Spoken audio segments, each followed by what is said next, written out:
In today's video, I'm going to teach you how to make a macro in Microsoft Access. By the end, you'll know exactly how to create a macro, configure its actions, save it, and run it or connect it to an event so it automates routine tasks in your database. First, open your Access database so you're in the file where you want the automation to live. It's a good idea to work in a copy or make a quick backup, especially if you'll be changing data later with your macro.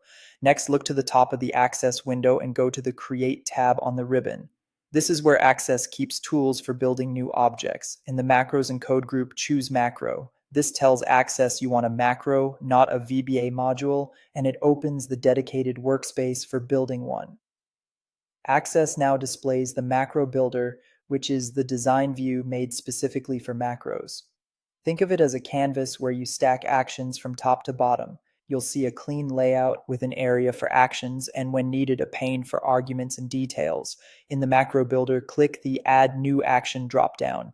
This reveals the full list of available actions. You can scroll or type to filter and quickly find common actions like opening a form, running a query, showing a message box, or setting a value.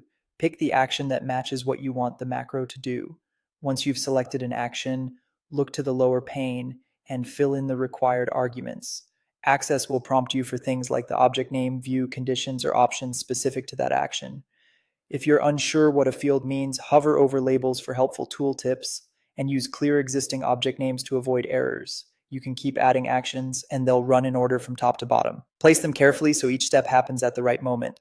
If you change your mind, you can reorder actions by dragging them, and you can temporarily disable an action by turning it off rather than deleting it, which makes testing easier. When you're ready, click Save on the Quick Access toolbar.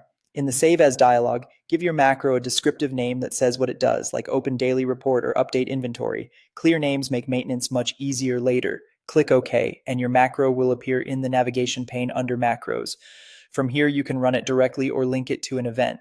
To link, open the form or report you care about, choose the appropriate event in its properties, and select your macro. That's it. Your automation is ready to go.